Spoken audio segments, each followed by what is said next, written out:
नमो तस् भगवतो अरहतो सम्मा सम्बुद्धस्। नमो तस् भगवतो अरहतो सम्मा सम्बुद्धस्।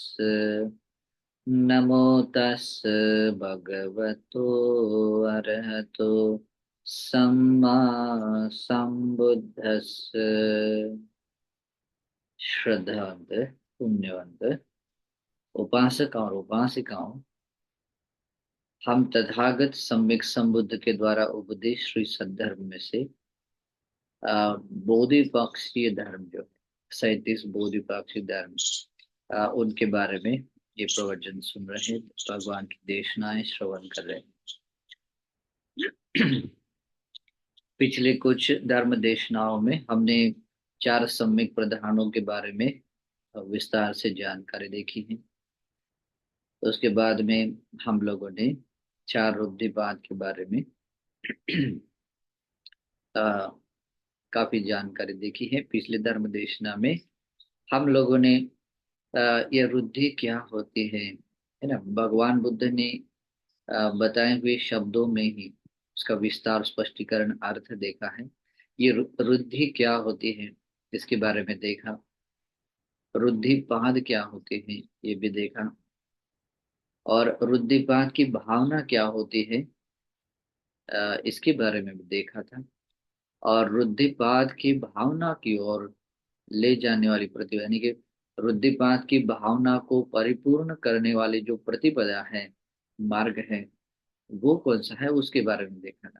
ठीक है, तो आज हम देखने वाले हैं ये जो रुद्धिपाद की भावना है, इस भावना का विस्तार देखेंगे। ओके। रुद्धिपाद की भावना, ठीक है। तो ये रुद्धिपाद की भावना अभी आप लोगों ने पिछले इस देशनाम में समझ लिया था कि रुद्धिपाद की भावना क्या है। ठीक है, अभी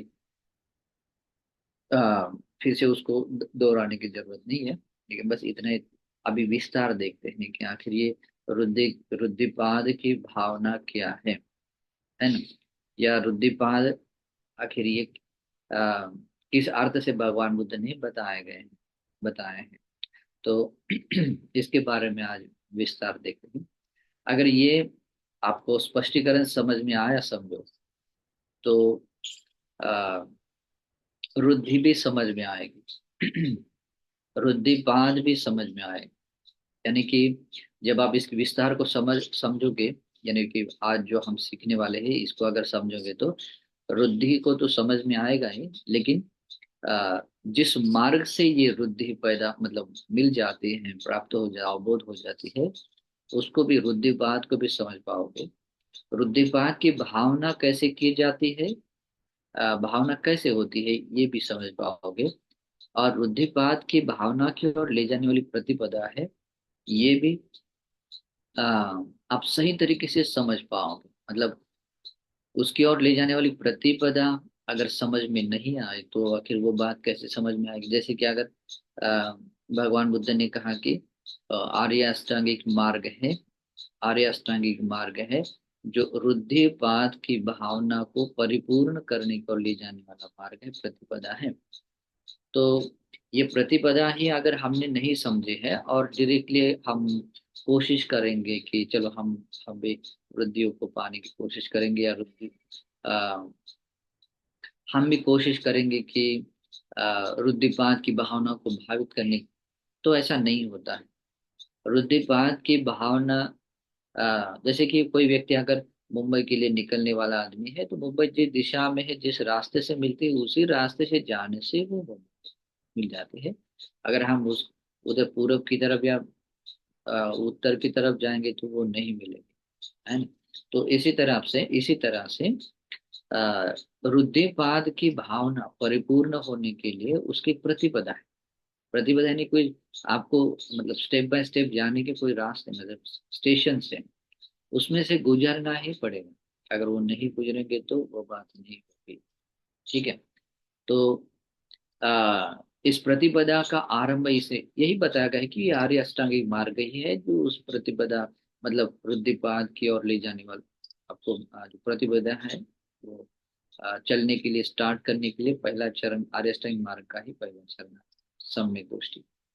इसीलिए भगवान बुद्ध ने भी एक वाक्य कहा था, और इससे पहले के प्रवचन में आप लोगों ने सुना था, सभी कुशल धर्मों का जो आरंभ है, स्टार्टिंग है, वो सम्यक दृष्टि है। अगर सम्यक दृष्टि नहीं है तो बात नहीं बनेगी। मैंने यहाँ कुछ ऐसे लोग देखे हैं जो भगवान के बारे में बहुत मतलब गौरव रखते हैं, मतलब मन में अपनापन भी रखते हैं, लेकिन भगवान की वाणी को या धर्म के कुछ अर्थ को अगर वो गलत तरीके से अगर वो स्पष्ट कर रहे हैं, इससे भी उनकी दृष्टि सम्यक नहीं बन पाती, वे लोग भी धर्म में आगे नहीं बढ़ पाते। उसमें बहुत सारे क्वालिटीज भी होती है। कभी कभी ऐसा होता है कि वो बहुत सारा ध्यान करने की कोशिश भी करते हैं। जैसे मैंने कभी कभी देखा कि कुछ अलग संप्रदाय के कुछ लोग होते हैं, और वे लोग भी चाहते हैं कि मैं भी भगवान की शिक्षा को धारण करूं, आस्था भी है, गौरव भी है, लेकिन उनकी दृष्टियां बहुत भिन्न भिन्न है ना। मतलब कभी शाश्वत दृष्टि को लेकर है, या उच्छेद दृष्टि को लेकर है, या बुद्ध धम्म संघ को लेकर भी क्यों ना हो, लेकिन अगर वो गलत, अधूरा, मतलब गलत उनको जानकारी होती है, या कहीं ना कोई उसमें शंकाएं रहती हैं, अ, या ऐसा भी होता है कि भगवान के बारे में उतनी श्रद्धा नहीं होती, लेकिन जो बताने वाला होता है उसके बारे में अधिक श्रद्धा होती। तो ऐसा भी क्यों ना हो, लेकिन किसी भी तरह से अगर भगवान बुद्ध धर्म और संघ को गलत तरीके से अगर हम अपना मतलब ओपिनियन देते हैं, अपनी धारणा बनाते हैं, तो वो अपनी दृष्टि गलत बन जाती है। इसका मतलब क्या होता है कि आप इस रास्ते को स्टार्ट ही नहीं कर सकते, उस व्यक्ति के लिए रास्ता नहीं। इस धर्म के रास्ते की शुरुआत ही सम्यक दृष्टि से होती है। सम्यक दृष्टि बहुत इंपॉर्टेंट होती है। इसीलिए धर्म श्रवण करना, और धर्म के सही अर्थ को जानना, भगवान की बोधि को समझना, धर्म के गुणों को, संघ के गुणों को समझ लेना, उचित मात्रा में समझ लेना बहुत जरूरी है। जब हम उसमें निशंक हो जाते हैं, और उसमें कहीं कोई मतलब गलत जानकारी नहीं रखते, एकदम परफेक्ट हम जानकारी रखते हैं, और कोई मतलब अज्ञानता उसके बाद उसमें नहीं होती, पूरा क्लियरली समझ रहे हैं, हाँ ये बात ऐसी है, तो ये अपने ज्ञान से ऐसा क्लियरली जब दर्शन करते हैं, तब जाकर व्यक्ति दृष्टि संपन्न बन जाता है या सम्यक दृष्टिवान बनता है। उसी व्यक्ति में सम्यक संकल्प आते हैं, उसी व्यक्ति में शीलादि गुण धर्म में से जैसे कि सम्यक वाचा मतलब उत्पन्न हो जाती है। फिर उसी प्रकार वही व्यक्ति अपने कायिक क्रियाओं को भी सम्यक बना सकता है, सम्यक कर्मांग को अपने बढ़ाता है। उसी प्रकार से अपनी जीविका का माध्यम भी वही चुनता है जो सम्यक हो।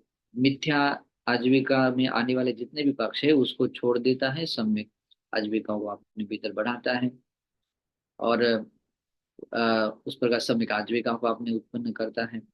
उसके बाद में सम्यक व्यायाम भी उसके भीतर होता है, यानी कि अपने भीतर पाप को उत्पन्न होने नहीं देता, जो है उसको हटाने का प्रयास रहता है। जो अपने भीतर कुशल धर्म नहीं होते हैं उसको लाने के लिए प्रयास में रहता है ना, जो है उसको स्थिति को बनाए रखता है। तो इस तरह से व्यायाम भी उसमें उत्पन्न होता है। तो ये स्टेप बाय स्टेप चीजें होने वाली होती है, फिर उसकी स्मृति भी उसी तरह से सम्यक बन जाती है।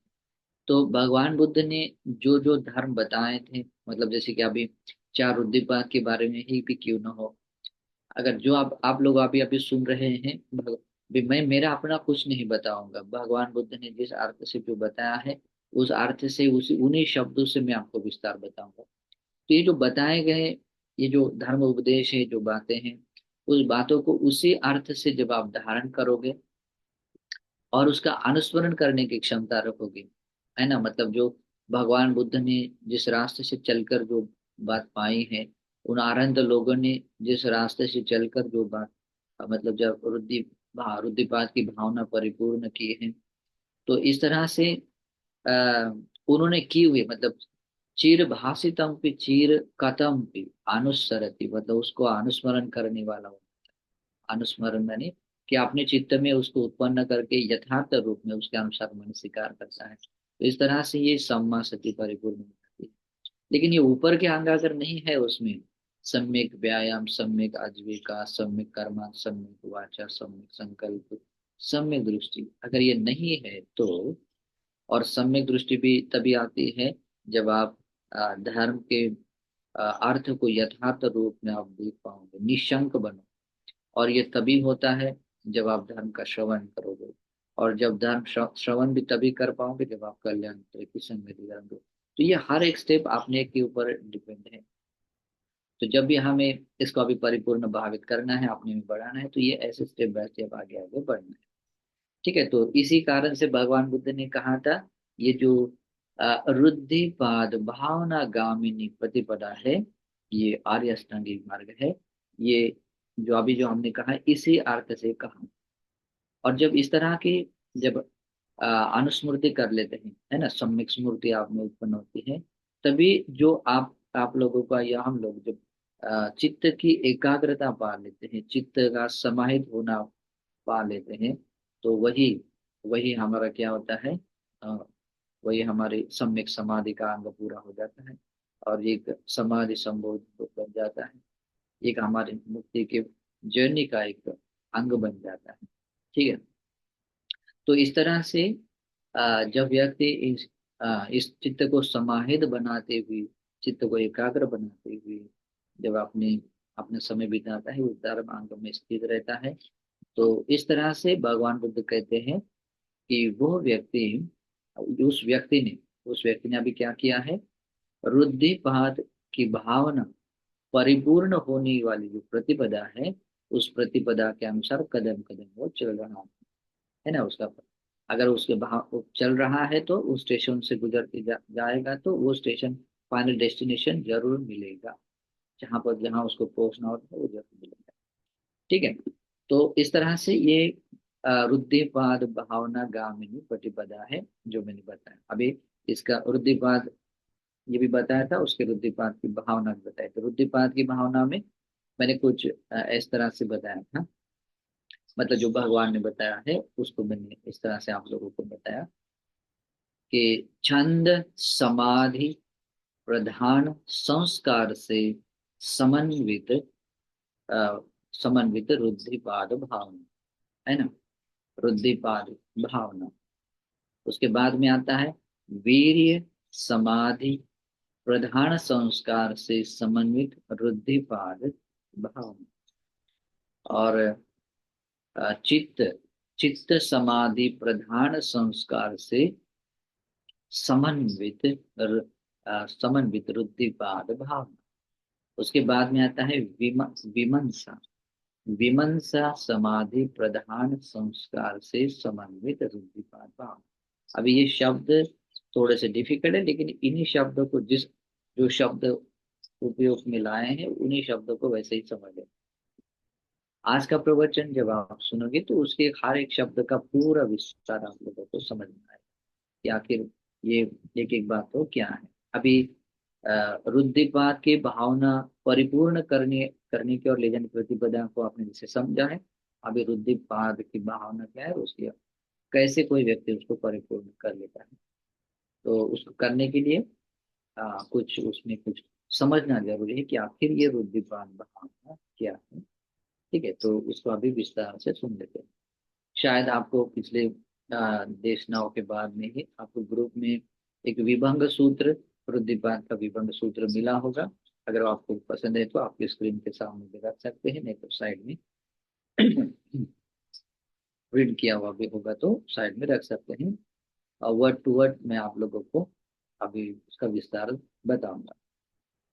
ठीक है, तो भगवान बुद्ध इस सूत्र में कहते हैं, चत्थारो में भिक्कवे इद्धिपादा भाविता बहुलीकता महफला हुंति महानि संसा। भगवान बुद्ध कहते हैं, भिक्षुओं, इन चार रुद्धिपाद की भावना भावित करना या बहुलीकृत करना।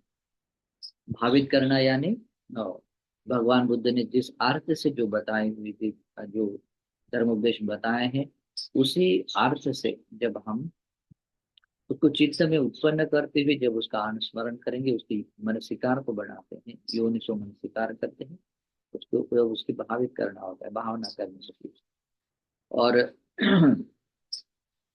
जब उसको बहुलीकृत करना, बहुलीकृत जब हम उसको बार बार कर लेते हैं, सुबह में जैसे किया वैसे दोपहर में कर रहे हैं, जैसे दिन में किया है वैसे ही रात में कर रहे हैं, जैसे कल किया था वैसे ही आज कर रहे हैं। तो इस तरह से हम क्या कर रहे हैं, उसको बहुलीकृत कर रहे हैं।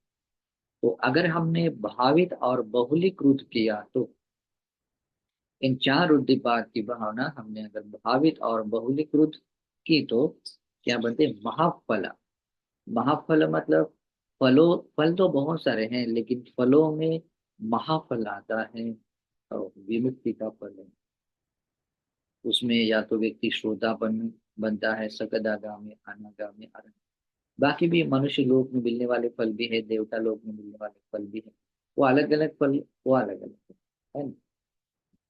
लेकिन जो फल सर्वोत्तम है, श्रेष्ठ फल है, वो भी आप लोगों को मिल सकता है। जैसे कि श्रोतापन है, सकदागामी है, अनागामी है, अरहत फल।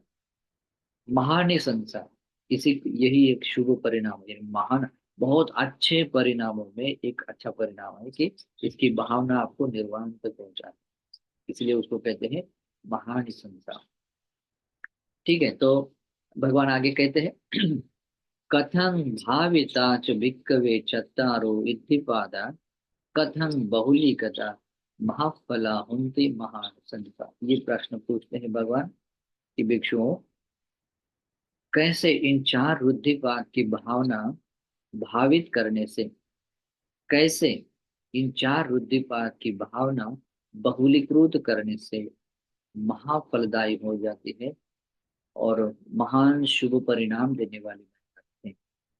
तो इस प्रश्न का उत्तर भगवान इस तरह से बताते हैं, इद भिक्खवे भिक्खु छंद समाधि प्रधान संखार समन्नागतम इद्दिपादं भावेति।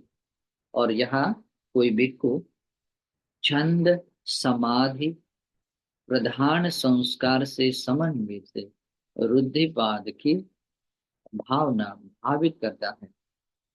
तो अभी आपने इसका शब्द का विस्तार भी देखते हैं, लेकिन उसके अंतर्गत आने वाली कुछ बातें भी देखते हैं। छंद, जैसे मैंने पिछले देशनाओं में भी बताया था कि छंद समाधि, छंद को मूल करके मिली हुई जो समाधि है वो छंद समाधि है। प्रधान वीर्य, प्रधान वीर्य का जो प्रतिलाभ किया जाता है वो अपना जब गुण बन जाता है तो प्रधान संस्कार अपना बन जाता है। तो आप ये चारों गुण, मतलब जैसे कि ये चारों शब्द फिर कंप्लीट हो जाते हैं।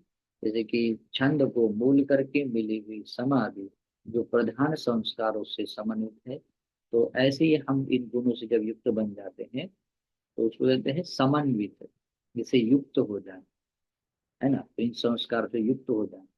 और ऐसी भावना जब हम अपने में बढ़ाते हैं तो वो छंद समाधि प्रधान संस्कार समन्वित रुद्धिपाद की भावना हो जाती है। यहाँ साधना शब्द उपयोग में नहीं लाना है, केवल भावना शब्द लाना है। ठीक है।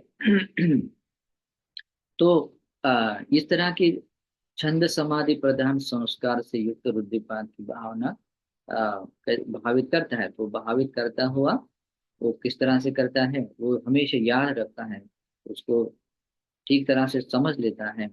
इति में छंदो, अभी ये जो छंद है, जो जिसको मूल करके आपने ये जो सम्यक समाधि पाई है, जैसे कि छंद, छंद यानी क्या, जैसे पिछले देशनाओं में बताया था, छंद यानी जो आपकी जो दृढ़ इच्छा है, पसंद है ना, जो आपने, मतलब आपको तीव्र आशा जो आप उत्पन्न करते हैं, है ना, कुशल धर्मों में, कुशल धर्मों में जो उत्पन्न हुए हुआ जो छंद है उसको कहते हैं, तो अ, छंद कहते हैं। तो उसको मूल करके मिली हुई समाधि है, चित्त की एकाग्रता है। लेकिन वो हमेशा ये भी ध्यान रखता है, अभी उसको उसको भावित करना है, अभी उसको छंद समाधि प्रधान संस्कार से युक्त अपनी भावना को भावित करना है। तो ये उसकी भावना करते समय वो उसका ध्यान रखता है। वो ध्यान रखता है, क्या ध्यान रखता है, ये जो मेरे भीतर जो उत्पन्न हुआ छंद है, जो मेरे भीतर उत्पन्न हुई इच्छा है, जो पसंद है, उसको इति में छंदो न च अति लीनो होती। मतलब उस छंद को अभी देखता है कि वो कहीं मतलब ढीला न पड़ जाए।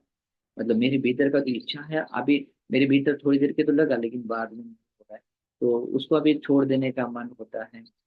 मेरे से नहीं होगा करके ऐसा बोलते हैं। तो ये जो उसको ढीला करना या उसको कम उसे नीचे ढलना, मतलब ऐसा नहीं होना चाहिए। कमजोर नहीं बना देता है। मतलब वो ध्यान में रखता है कि ये छंद अभी जो मैंने जगाया है उसको मैं ऐसा ये नहीं बना दूंगा, मतलब ढीला नहीं बना दूंगा, शिथिल नहीं बनने दूंगा। और साथ में ही नच अति पग ही तो भविष्यति। और साथ में ये भी ध्यान में रखता है कि ये जो मैंने अ, छंद मैंने जगाया है अभी उसको अति पग ही तो का अर्थ होता है जो अपने जो क्षमता है, जो अपना भी बल होता है उससे भी अधिक मात्रा में वो आशा करता है वीर्य कर नहीं करेगा। मतलब वो जैसे कि मुझे 4 रुद्धिपात की भावना पूरी करनी है, ये मेरे भीतर की इच्छा है। मुझे रुद्धिपात को यानी कि रुद्धि को पाना है, हासिल करना है, ये मेरी इच्छा है। लेकिन जब उसको अति तीव्र रूप से मतलब ज्यादा चाहिए करके, मतलब जो चाहिए करके जो इच्छा आती है, लेकिन अपनी क्षमता उतनी नहीं होती है, और लेकिन हम चाह रहे कि हमें ऐसा बने, लेकिन प्रयास कर रहे हैं इतना, और चाह रहे कि हमें इतना इतना कुछ मिले, तो ऐसा नहीं। तो इस तो अपनी क्षमता से या सीमा का उल्लंघन करते हुए जो इच्छाएं मतलब पैदा हो जाती है, तो उसको कहते हैं अति पग गई। तो उसका अर्थ भी आप विस्तार से भगवान की भाषा में है, और शब्द का उपयोग मतलब अर्थ देखेंगे। लेकिन बस अब उसको देख लेना है कि ध्यान में रखता है कि इस छंद को मतलब ऐसा अभी ढीला कमजोर भी नहीं बना दूंगा, और इसको बहुत मतलब ज्यादा मतलब अपनी क्षमताओं से सीमाओं से भी बाहर जाने नहीं दूंगा, है ना।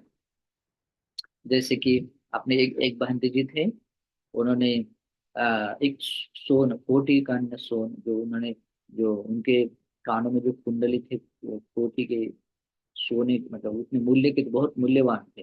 वो धारण के बाद वो सोन नाम एक स्थगित थे। उनको लगता था कि मैं जितना जल्दी हो सके उतना जल्दी मुझे मुक्त होना चाहिए। बिल्कुल रेस्ट नहीं करते थे, कंटिन्यू। मतलब वो बैठते भी नहीं थे, मतलब बैठ थोड़ा सा बैठा चंकर वंकर नहीं, तंद्रा में नहीं रहते थे। तो ऐसा करते करते लेकिन वो कुछ होता नहीं था। फिर बाद में भगवान को समझाते हैं कि अपने इस छंद को अतियों में नहीं ले जाना, अपनी इच्छा को मतलब अतियों में नहीं, मतलब उसको बैलेंस बना रखना। उसको नीचे भी जलने नहीं देना है, और उसको बहुत आगे भी नहीं, मतलब वो अपनी क्षमताओं से ऊपर भी नहीं लेना। उसको कहते हैं अति पग गई। उसका विस्तार में भी हम समझाते हैं कैसे अतिलीन यानी कि शिथिल में होता है, कैसे उसको मतलब अपनी क्षमताओं से भी अलग विक्षिप्त बन जाता है ना। पग गई तो मतलब क्या कहते हैं, अपनी क्षमताओं से भी अलग कैसे बन बढ़ कैसे जाती है ना, उत्पन्न कैसे होता है।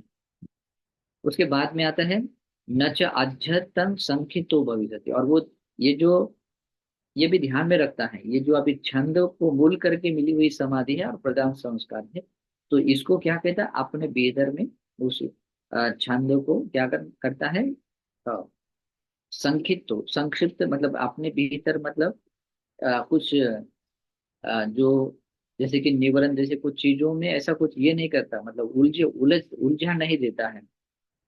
वो जो अपने भीतर जो रुद्धिपात की भावना या छंद को मूल करके जो आ, पाने वाली जो भी चीजें आती है, धर्म के आगे बढ़ने का जो भाव रहता है, अभी उसको अपने भीतर दूसरे किसी क्लेशों में निवारणों में उसको उलझा नहीं देता है ना। मतलब उसको उसके प्योर रूप से कुशल धर्मों से युक्त ही छंद रखता है। उस छंद को कुशल धर्मों के साथ बनाए रखना बहुत इंपॉर्टेंट होता है। तो इसलिए जब ऐसा करता है तो वो संक्षिप्त नहीं बन जाता, वो छंद मतलब अपने भीतर संक्षिप्त नहीं हो पाता है। और बाद में आता है आ, न च बहिद्धा विक्षितो भविष्यति। और वो जो छंद जगह है अभी इस बाहरी चीजों में भी उलझता नहीं है। बहुत इंपॉर्टेंट है उसमें हर एक पॉइंट को ध्यान में रखना। इसीलिए उसको पहले कंठस्थ करो और उसका हर एक बात का स्पष्टीकरण देख लो। मतलब एक बहुत ऐसा अच्छे से तरह से प्लान बना के ही काम किया जाता है, मतलब उसको अभ्यास किया जाता है। तो न च बहिद्धा विक्षितो भविष्यति, मतलब ऐसे अभी ये जो कुशल धर्मों में आपको छंद जागा है, अभी उसको बाहरी चीजों में से भी बाहरी जो भी बाहरी यानी क्या होता है कि अपनी इंद्रियों के विषयों में उसको कहते हैं पंच काम, जैसे रूप शब्द गंध रस स्पर्श है। तो यही बाहर की चीजें हैं हमारे लिए, है ना, क्योंकि इसके अलावा और कोई चीज है नहीं जो जानने या देखने के लिए कुछ हो सके, है ना। तो इसीलिए बाहर की चीजों में इस छंद को, ये जो इच्छा को मतलब उलझने नहीं देना है। अपने भीतर के भी मतलब क्लेशों में, निवरणों में उलझा नहीं देना है, बाहर में भी मतलब उसको विक्षिप्त होने नहीं देना है। और साथ में ही ये जो छंद समाधि प्रधान संस्कार से युक्त जब हम भावना करते हैं, तो साथ में ही इस छंद को मिल करके एक मन में संज्ञा को जगाते हुए मतलब वो भावना करता है, उसको बोलते हैं पच्छा पूरे सन्निज विरति। मतलब पच्छा मतलब पच्छा यानी कि आ, उसके बाद में कह सकते हैं, पूरे यानी कि पहले ही। तो इस तरह का जो उसकी संज्ञा को जगाते हैं। लेकिन ये संज्ञा कैसी जगानी होती है, मतलब जो भी आप भावना कर रहे हैं, जो भी मतलब अभी छंद को मूल करके पाई हुई समाधि है, प्रधान वीर्य को आप अपने में बढ़ा रहे हैं, है ना। तो ऐसा करते हुए आ, आप अभी वीर्य कर रहे हैं, तो आ, ये संज्ञा भी आपके भीतर जागना बहुत जरूरी है। अगर ये संज्ञा नहीं जागती, आपके मन में वो सोच नहीं जागता है, तो काम नहीं चलेगा, मतलब वो ये भावना रुक जाएगी। तो इसीलिए उसको नाम दिया है पच्छा पूरे सन्निध विरत। तो उसका विहार करना कैसे हो जाता है, वो जैसे मतलब वो पहले जैसे वो भावना करता है, वैसे ही बाद में ही करने वाला बनना है। और ऐसा बनने वाला, पहले मतलब करने से पहले भी वो ऐसा वो संज्ञा को जगाता है, करते समय में भी, और करने के बाद भी वो संज्ञा बनी रहती है। कौन सी संज्ञा, उसको कहते हैं पच्छा पूरे संज्ञा। ये पच्छा पूरे संज्ञा यानी कि मतलब जैसे कि वो पहले जैसे अभ्यास उसने आरंभ किया है ना, छंद समाधि प्रदान संस्कार बाहर करने के लिए जो अभ्यास आरंभ किया है, जैसे समझो कि सुबह से उसने स्टार्ट किया है, तो वो वैसे ही सोचेगा, वैसे ही मैं दोपहर में भोजन के बाद का समय वो उसको भी मैं वैसे ही बिताऊं। तो जिस तरह से मैंने ये दिन का समय बिताया है, वैसे ही मैं रात का समय में बिताऊंगा, मतलब बाद में भी करूंगा। और बाद में जब फिर अगला दिन आता है, तो वो सोचता है कि जैसे मैंने रात में किया था ना, वैसे ही मुझे दिन में भी करना है। तो इसका मतलब क्या होगा, पच्छा पूरे मतलब वो जो जैसा पहले था वैसे ही बाद में। तो इस तरह की संज्ञा को जगाता हुआ अब वो उसकी भावना करता है। अभी उसमें कहीं कोई गैप नहीं आता। जब कभी आपको इसका अभ्यास करने के लिए मौका मिलता है, तो मतलब जब आप एक फिक्स बना देते हैं टाइम पीरियड में, मैं इसका अभ्यास करूंगा, तो ये बातें होना बहुत जरूरी है। ध्यान रखना बहुत जरूरी होता है कि हाँ, ये छंद कभी मतलब कोई ढीला न पड़ जाए, शिथिल न पड़ जाए, या अपनी क्षमताओं से बाहर पे न चला जाए, मतलब अति उत्साह में भी नहीं चला जाए, या अपने भीतर किसी क्लेश या निवरणों में उलझ ना जाए, संक्षिप्त न बन जाए, बाहरी किसी क्लेश या उसमें मतलब पंच कामों में विक्षिप्त ना हो जाए। और आदि वो ध्यान रखता हुआ ये भी ध्यान रखता है कि जैसे मैं पहले अभ्यास मतलब स्टार्टिंग में अभ्यास करूंगा, वैसे ही बाद में करूंगा, जैसे बाद में करूंगा वैसे बाद में किया था, बाद में करूंगा वैसे ही उसके बाद उसके अगले वाले चरण में करूंगा। तो लेकिन वो चरण जब बीत जाता है ना, तब वो देखता है कि मैंने जो अभी तक जो किया है वैसा ही मैं अभी आगे करूंगा। जैसे अभी देखा, तो जैसे मैंने दिन भर अभ्यास किया है, अभी मेरे भीतर मन में संज्ञा आ रही थी कि वैसे ही अभी मुझे रात में भी वो अभ्यास करना। लेकिन जैसे अभी रात रात रात में हमने अभ्यास किया, फिर हम सुबह जागने के बाद वो मन में वो संज्ञा जागती है कि जैसे मैंने रात में मैंने अभ्यास किया था, वैसे ही मुझे अभी उसका मतलब दिन में भी करना है। तो मतलब तो इस तरह से जो पहले किया हुआ था उसको बाद में करने के लिए भी उस संज्ञा को वो जगाता है। जगाना बहुत जरूरी है, क्योंकि वो जगाता है तभी आगे की कुछ चरण वो कुछ कर पाता है। इस संज्ञा वाला होना यानी कि ये संज्ञा जगाने के मतलब भावना करने से पहले भी संज्ञा जगाना जरूरी है, भावना करते समय और भावना करने के बाद भी ये संज्ञा का होना बहुत जरूरी है। तो ये संज्ञा जब रहती है आपके पास में, तो और भी कुछ चीजें आप उसको पूरा कर देते। तो कैसे कोई व्यक्ति पच्छा पूरे संज्ञ हो मतलब कैसा होता है, तो भगवान बुद्ध इसके बारे में कहते हैं, यथा पुरे तथा पच्चा, यथा पच्चा तथा पुरे। जैसे वो पहले अभ्यास करता है, वैसे ही बाद में अभ्यास करता है, जैसे बाद में करता है तो वैसे ही आगे वाला पहले मतलब उसके बाद में का अभ्यास उसका आरंभ होता है। यथा अधो तथा उद्धन, यथा उद्धन तथा अधो। जैसे अभी ऊपर से नीचे की तरफ वो अशुभ भावना करता हुआ जब वो करता है, वैसे ही नीचे से ऊपर की तरफ वो भावना करता है। इसमें ये नहीं देखना है आपको, ये जो वेदना को देखने की, सिर से पांव तक वो वेदना देखना, वो वेदना नहीं देखनी। इसमें कहीं कोई वेदना का नहीं है। ठीक है। ये जो आप लोगों को जो आदत पड़ी हुई है, जो हर बात को लेकर कोई भी बात अशुभ भावना देखो वहां पर वेदना देखते हैं, वैसा नहीं, अशुभ को अशुभ ही देखना है, वहां वेदना की कोई भूमिका नहीं। ठीक है। हाँ ठीक है, ये बात होती है कि हम उसको महसूस करते समय, मतलब ये जैसे कि केसा है, लोमा है, तो इसको करते समय वहां वेदना का मतलब कहीं ना कहीं तो उसका मतलब पार्ट छूता है, मतलब वो बात अस्तित्व में होती है, इसी से महसूस भी होती है, लेकिन वेदना को मतलब ये आइडेंटिफाई नहीं करना है। बस वो केस है तो केस है, लोम है तो लोम मात्र है, और वो कैसे अशुभ है, अशुभ है।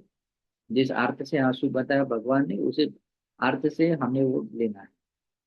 हमारी परिकल्पना नहीं करेंगे, क्योंकि अगर हमने ऐसा सोचा समझो, तो वहां कोई अशुभ निमित्त नहीं जाता, क्योंकि हमारी आदत है बाल सुंदर दिखते तो हम वहां शुभ निमित्त नहीं जगाएं, है ना।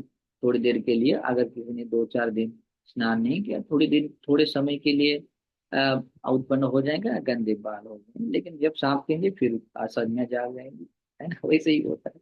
अभी क्या करें लेकिन अपने मन से नहीं होता है, इसलिए भगवान बुद्ध ने जिस अर्थ से बताया है उसी अर्थ से वो देखने।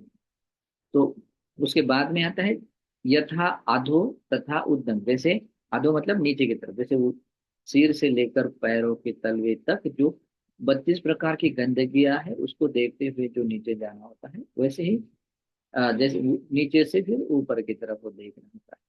ठीक है। उसको कहते हैं यथा अधो तथा उद्दम, यथा उद्दम तथा अधो।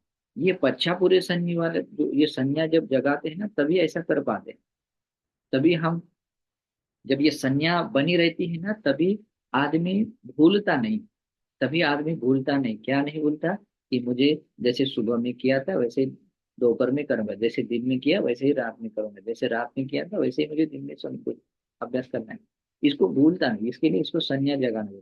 और जब ये संज्ञा बनी रहती है, और तभी वो क्या करता है, तभी तभी वो व्यक्ति जैसे ऊपर, जब ऊपर से नीचे की तरफ करता है, वैसे ही नीचे से ऊपर की तरफ भी वो अशुभ भावना कर लेता है ना। तो इस तरह। और बाद में आता है यथा दिवा तथा रत्तिम, यथा रत्तिम तथा दिवा।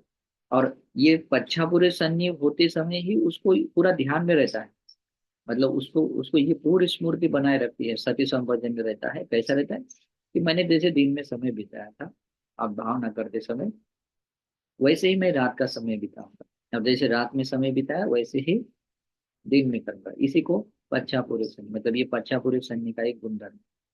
ठीक है। तो इस तरह से आ, वो अपना समय बिताता हुआ पच्छा पूरे सन्नी होकर विहार करता है। देखिए, एक शब्द तो एक ही दिया था पच्छा पूरे सन्नी, लेकिन शब्द पच्छा पूरे सन्नी में ये सारे स्टेप्स आते हैं, तब जाकर इसको मतलब गहराई तक हम उसकी भावना भावित की जाती है।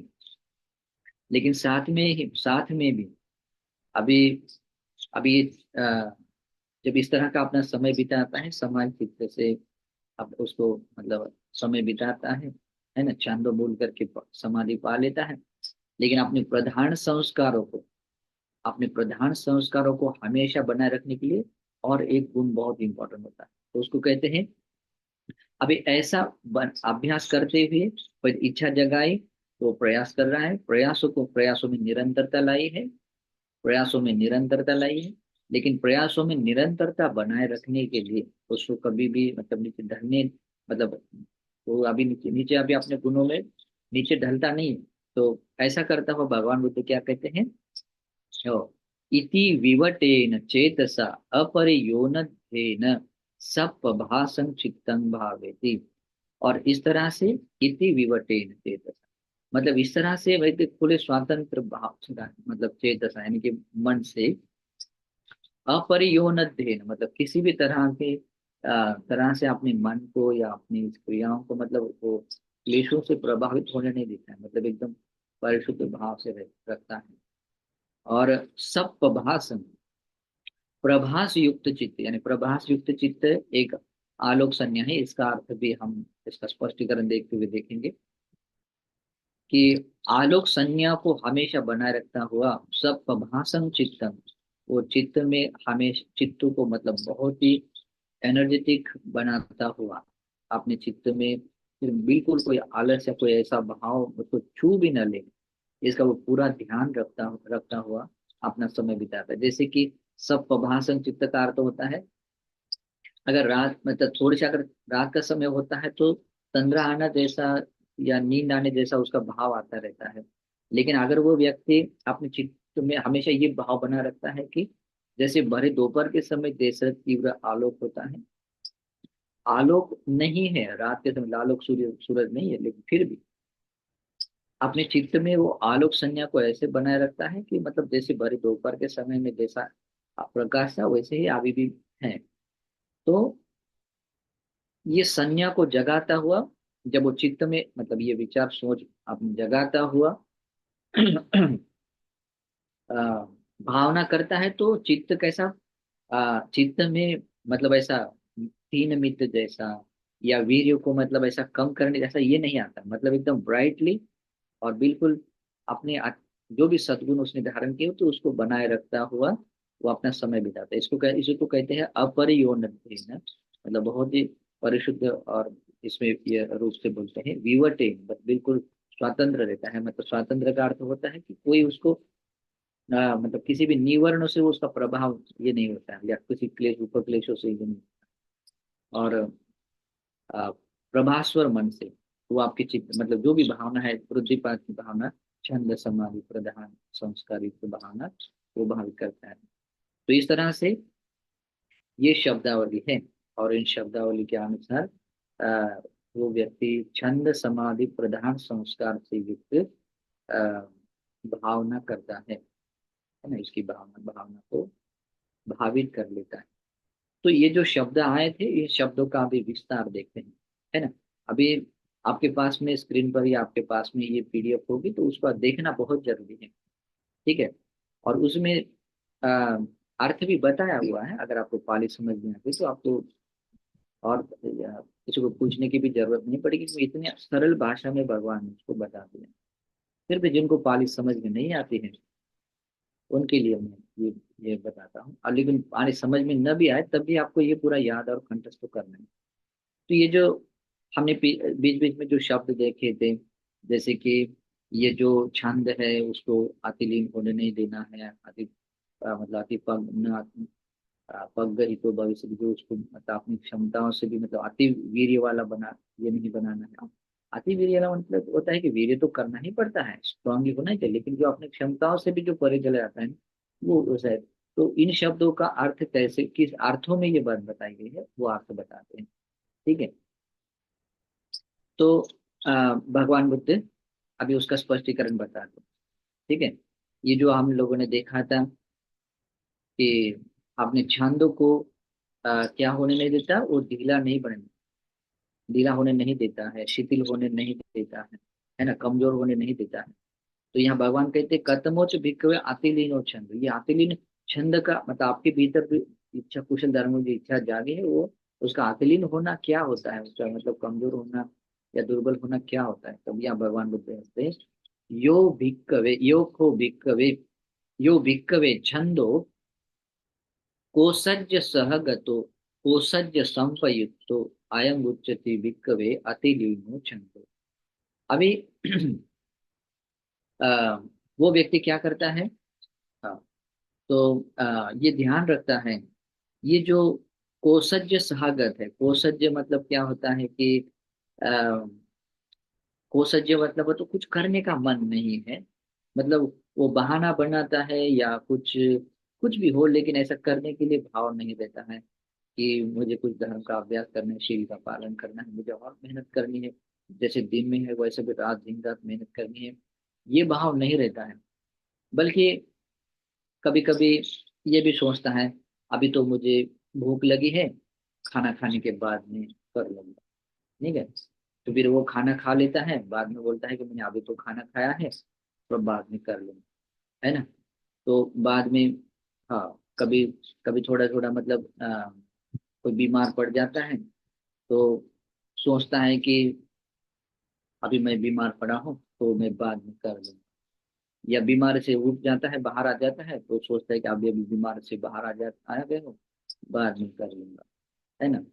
या बात कभी आप सोचता है कि अभी तो मुझे थोड़ा ट्रैवल के लिए जाना है, अगर ट्रैवल के लिए जाऊंगा, अगर अभी कुछ करूंगा तो थक जाऊंगा, तो इसलिए मैं क्या करता हूँ, थोड़ा सा रेस्ट कर लेता हूँ, उसको बाद में कर लूंगा।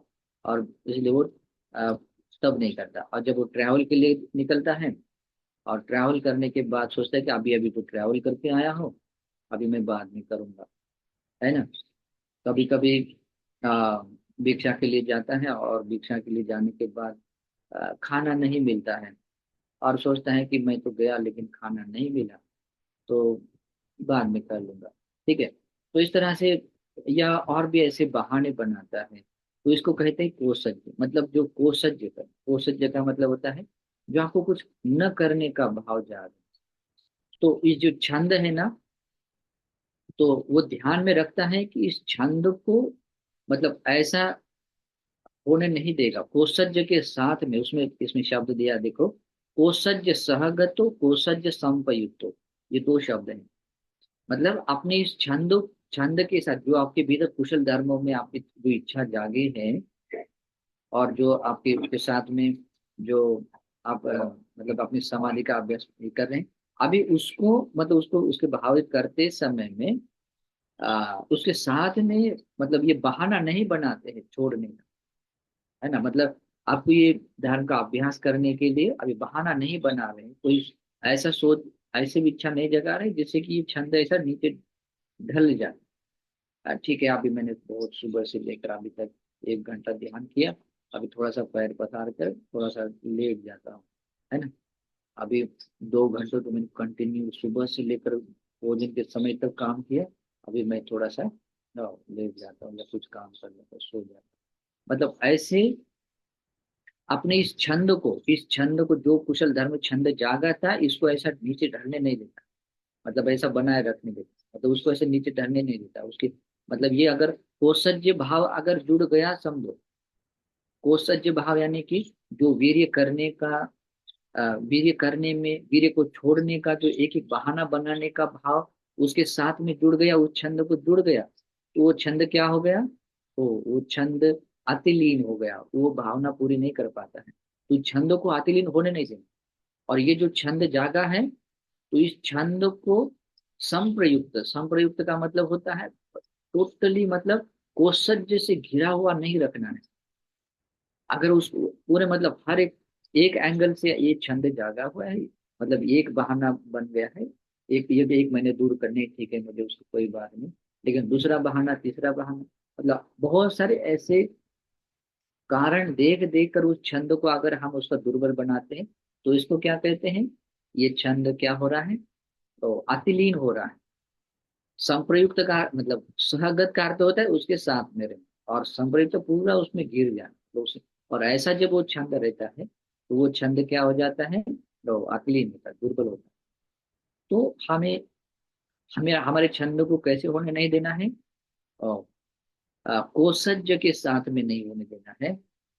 कोसज्ज यानी कि जो आलस भाव, जो वीर्य करने के लिए जो अरुचि पैदा हो जाती है, या वीर्य को छोड़ने का जो भाव आता है, तो उसको उसके साथ जोड़ने आने नहीं देना, और उससे वो उसी प्रकार के कोशज्य से अच्छा घिरा नहीं बनाना अपने छंदों को, बस मतलब उसके मतलब बिल्कुल कोशज्य के बिना, कोशज्य के सब, कोशज्य परिपूर्ण स्वातंत्र, कोशज्य वस्तु के बिल्कुल स्वातंत्र। कोशज्य वस्तु एक सूत्र भी है, आप अंगुत्तर निकाय में आता है, वो उसमें 8 कारण बताए हैं, वो आप जरूर पढ़ लीजिएगा।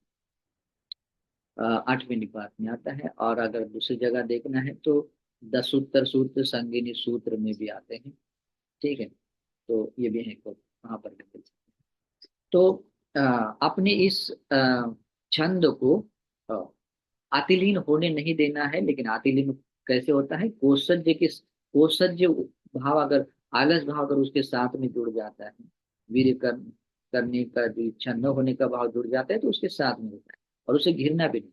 अगर ऐसा हम अपने मतलब दक्ष बन जाते हैं, तभी हम उसको क्या करते हैं, छंद समाधि प्रधान जो संस्कार से युक्त जो भावना है उसको हम उसको भावित कर रहे हैं।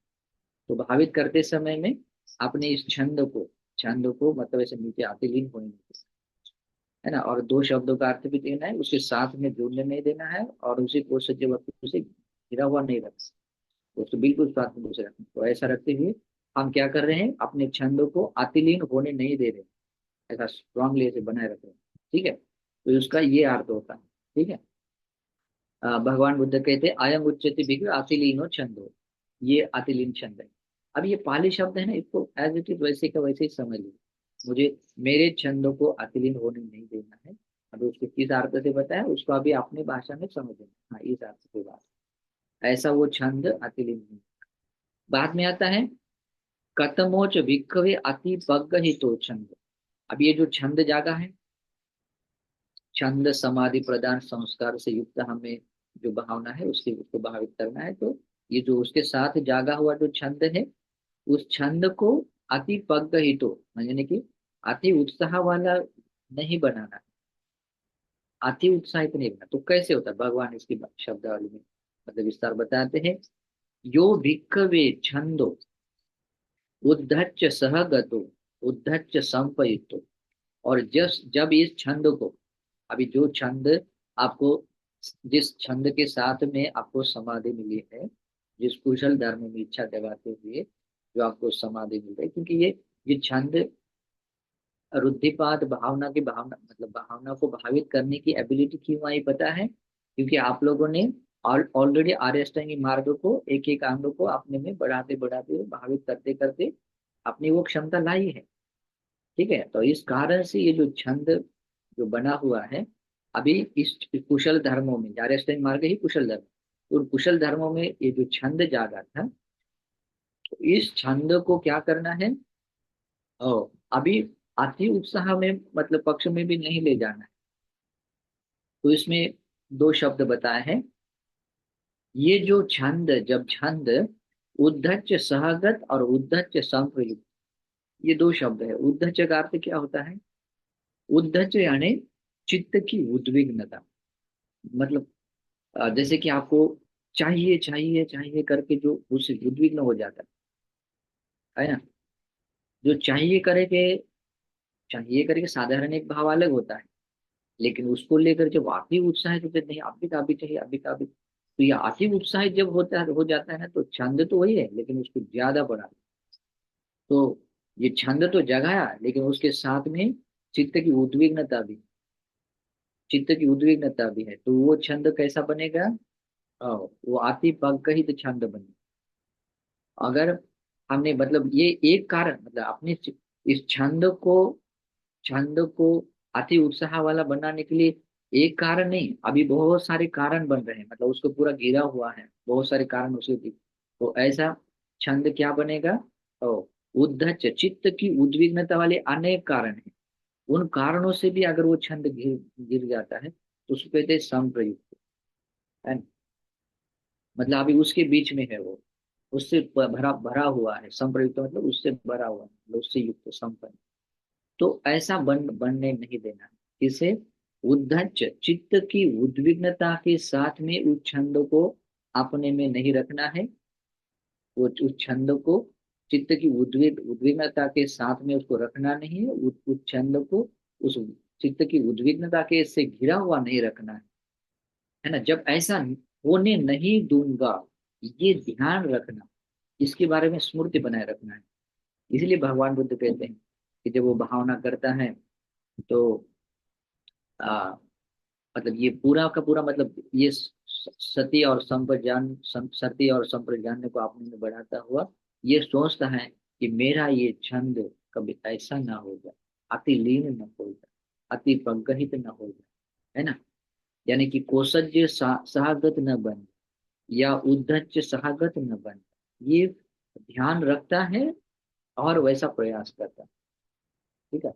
तो अभी देखिए आप सोचते होंगे कि जब कोसज्य के बिना अगर आपका छंद है और चित्त की उद्विग्नता के बिना आपका ये छंद है, फिर आप उस छंद को समझ पा सकते हैं, मतलब देख सकते हैं कि वो छंद कितना मतलब मतलब कुशल धर्मों में कितनी मतलब अच्छी पकड़ में रख सकता है। और इसी कारण से उसके साथ में मिली हुई चित्त की एकाग्रता छंद समाधि बन।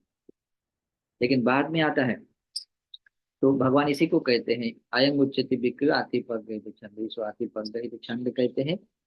बाद में कहते हैं कतमोच भिक्कवे अध्यतन संक्षिप्तो छंदो। अभी ये जो छंद जागा था ये अपने भीतर संक्षिप्त होना किस अर्थ में कहे जाते है ना, अपने भीतर में संक्षिप्त हो जाना किस, ये जो छंद है छंद संक्षिप्त तो अपने भीतर संक्षिप्त होना किस अर्थ से कहा है। तो भगवान इसका अर्थ इस तरह से बताते हैं यो भिक्कवे छंदो, भिक्षु ये जो छंद है जब थीन मिद्द सहगतो थीन मिद्द संपयुक्तो अयं उच्यते भिक्खवे अध्यतन संकितो छंद। अभी ये जो छंद है ये छंद जब थीन मिद्द का अर्थ क्या होता है, थीन मिद्द यानी उसमें दो शब्द है थीन और मिद्द। थीन यानी क्या होता है, और चैतसिक आलस है। और मिद्द यानी क्या होता है, हाँ, यानी कि शरीर और मन का आलस, शरीर का आलस मन का आलस, उसको कहते हैं थीन मिद्द। ठीक है। तो ये जो छंद जागा है तो उसमें ना तो शरीर का आलस जुड़ना चाहिए और ना ही चित्त का मन का आलस जुड़ना चाहिए। अगर उस छंद में अगर ये आ, मन का आलस जुड़ गया, चित्त का आलस जुड़ गया, शरीर का आलस जुड़ गया, तो वो छंद कैसा होगा, तो वो छंद संक्षिप्त होगा अपने भीतर, मतलब संक्षिप्त होगा, है ना, मतलब वो ठीक से काम नहीं कर पाए, छंद संक्षिप्त होगा। तो इसलिए इस छंद को हमें क्या ध्यान में कैसे रखना है कि छंद को ऐसे बनाए रखना है कि अपने ना तो शरीर का कोई आलस उसमें छू पाए, मतलब छूना भी नहीं है, और मन का आलस तो और प्रथम अभी वो छूना नहीं चाहिए, उसके पास भी नहीं होना चाहिए। इसलिए वो दो चीजें उसके साथ में भी नहीं होना चाहिए, उससे घिरा भी नहीं होना चाहिए, उसे भरा हुआ भी नहीं होना चाहिए। तो ध्यान रखना ये है, सती स्मृतिवान रखना है, उसके प्रज्ञा से ये भी जानना है कि मेरा ये जो छंद है कहीं भीतर, कहीं भीतर आ, संक्षिप्त न हो जाए, इसका ध्यान में रखना। अब अगर मैं ये भी स्टेप बताऊंगा, जब ये बातें जब पूरी हो जाएंगी ना, तब आप लोगों को पता चलेगा कि आगे हमने क्या पाया। ठीक है, जब आप भावना को परिपूर्ण करने में सक्षम हो जाते हैं ना, ये इन क्वालिटी को पूरा करते करते जाते हैं, अपने छंद को आते लीन होने नहीं दे रहे, आती पक गई तो मतलब आती उत्साह में नहीं मतलब उलझा रहे हैं, अपने भीतर को संक्षिप्त नहीं बना रहे। और भगवान आगे भी कहते हैं कि बहिर्धा विक्षित हो, यानी कि बाहर में ये छंद विक्षिप्त कैसे होता है, इसका उत्तर बताते हैं। हमें ध्यान रखना है हमेशा स्मृति और संप्रज्ञानी बनना है कि ये जो छंद जो जागा है अभी उसको बाहर में विक्षिप्त नहीं बनाना, तो बाहर में कैसे ये छंद विक्षिप्त हो जाता है। तो भगवान इस प्रकार से अ, विस्तार बताते हैं यो भिक्खवे छंदो बहिर्दा पंच काम गुने आरभ अनुविक्षितो अनुविशटो। अभी ये जो आ, ये जो मतलब छंद तो जागा है, अभी ये छंद बाहर में विकसित कैसे बन जाता, ये जो पंच काम गुण है, पंच काम कहते हैं आंखों से हम जो रूप देखते हैं, जैसे उस रूप के बारे में कहते हैं इट्ठा कंता मनापा पिय रूपा कामुक संहिता रजनी। ऐसा जो रूप है जो हमें बहुत इष्ट अच्छा लगने वाला है, कांता प्रिय लगने वाला, मनापा मन को ऐसे खींचने वाला है, कामों को संहिता मतलब काम राग को जगाने वाला है ना, और रजनीय मतलब राग आदि क्लेश को बढ़ाता है। तो ऐसा जो रूप है उस रूप में क्या होता है, वो छंद, वो छंद मतलब डिस्टर्ब हो जाता है। अब ये जो छंद जागा था इस प्रकार के रूप है, शब्द है, कानों से सुनने वाला शब्द है, नाक से लेने वाला गंध है, जीवा से चखने वाला जो रस है, काया से जो स्पर्श पदार्थों का जो स्पर्श किया जाता है, तो वो स्पर्श में जब इन पांच काम गुणों को मूल करके वो छंद जब उसमें उलझ जाता है, उसमें उलझ जाता है, तो वो क्या हो रहा, हमारा छंद क्या हो गया, वो बाहर में विक्षिप्त हो गया, ऐसा हो जाता है। तब भी आप बाहर में जब विक्षिप्त हो जाता है तब भी आदमी मतलब ये रुद्धिपात की भावना नहीं कर पाता है ना। अभी ये आपको केवल मतलब सुबह में ही ध्यान रखना है, दोपहर में नहीं रखना है, ऐसा नहीं। मैं सुबह में ही समय निकाल सकता हूँ ध्यान के लिए, या रात में थोड़ा ध्यान के समय उस समय करूँगा, बाकी समय कोई ऐसा नहीं। आप जब इसकी भावना करने के लिए ये एक पर्टिकुलर टाइम होता है, 24 आवर्स का मतलब प्लान बना के, और फिर ऐसा बहुत दिनों तक करना पड़ता है, सातत्य करना। जैसे कि अभी कुछ लोग करते हैं, कुछ 10 डेज कोर्स करते हैं, 20 डेज करते हैं, तो उस तरह के एक समय बॉन्ड मतलब निश्चित करते हुए भी गृहस्थ लोग कर सकते हैं, भिक्षु लोग हैं तो कभी भी कर सकते हैं। ठीक है। तो इस तरह से अपने अ, अपने छंद को क्या होने नहीं देना, बाहरी पंच काम गुणों में विक्षिप्त होने नहीं देना है ना। मतलब उससे लगने नहीं देना, मतलब उसमें अगर वो छंद उस रूप को लेकर, शब्द को लेकर, गंध को लेकर, रस को लेकर या स्पर्श को लेकर कहीं पर भी अगर उसे जुड़ गया, बंध गया समझो, तो वो छंद नहीं रहता है, वो कुशल जो छंद जागा था वो छंद नहीं रहेगा, आप उसकी भावना पूरी नहीं कर पाते। तो इस तरह से अपना छंद क्या हो जाता है, बाहर में विक्षिप्त हो जाता है। तो आगे भगवान बुद्ध कहते, कथंच भिक्खवे भिक्खु पच्छा पूरे सन्निच विहरति। ये कैसे कोई भिक्खु पच्छा पूरे सन्नी वाला होकर विहार करता है। अभी भगवान की भाषा में ही समझ लेते हैं। इन हर एक शब्दों को अभी समझ लेना, आपके पास में भी उसकी प्रिंट होगी तो आप भी सामने पढ़ सकते हैं। उसमें भगवान बताते हैं अ, इद भिक्खवे भिक्खुनो पच्छापुरे संज्ञा सुगहिता होती सुमनसिकता सुपधारिता सुपटिविद्धा पन्याय एवं को भिक्खवे भिक्खु पच्छापुरे संज्ञित विहरति यथा पुरे तथा पच्छा यथा पच्छा तथा पुरे। ये बहुत इंपॉर्टेंट बात है। अभी मैंने ये जो स्टार्टिंग में ही बताया था आप लोगों को कि ये जो पच्छापुरे संज्ञा वाला होना होता है ना, तो वो संज्ञा को पहले ही जागना जरूरी होता है। इसलिए उसमें यही बताया गया है कि जो पच्छापुरे संज्ञा को, यानी कि जैसे मैं अभी जो अभ्यास करूंगा, और उसके बाद में जैसे मैं दिन में करूंगा वैसे ही मुझे रात में भी करना है, जैसे मैंने रात में किया था वैसे ही मुझे दिन में भी करना है। तो ये भाव, ये अभ्यास स्टार्ट करने से पहले ही क्या होना चाहिए, बहुत अच्छी तरह से उसको, इसी को कहते हैं सुगहिता, मतलब उसको ग्रहण की हो चुकी होनी चाहिए, मतलब उसको अपनानी चाहिए।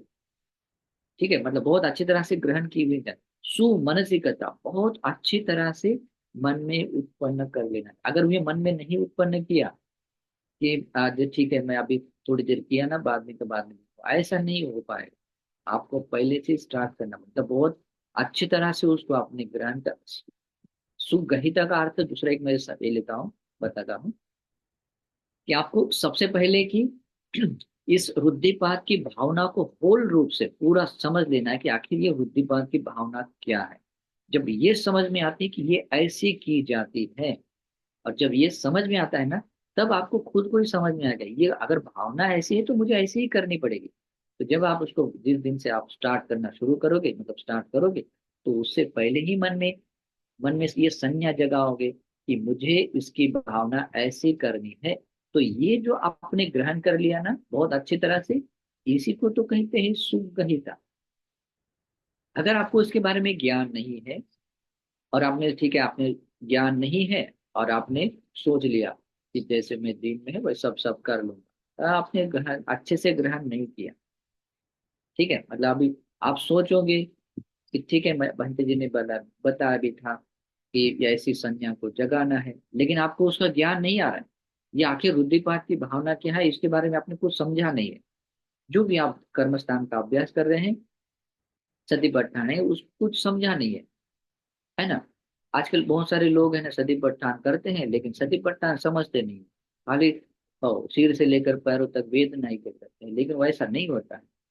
काया में काया अनुपस्थित नहीं होती, उसमें वेदना नहीं, वेदनाओं में वेदना अनुपस्थित, चित्त में सिर्फ चित्तानुपस्थित।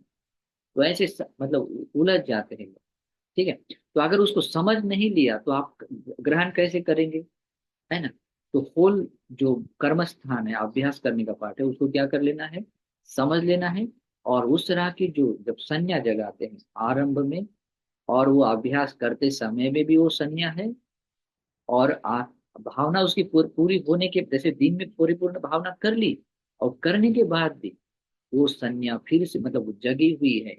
कैसे? कि जैसे मैंने दिन में किया था वैसे ही मैं रात में करूँ, और जैसे मैंने रात में किया वैसे ही मैं दिन में करूंगा।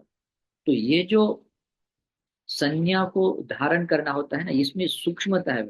ये सूक्ष्मता अगर समझ नहीं ली तो वो आप सुगहिता उसको अच्छी तरह से ग्रहण करने वाले नहीं।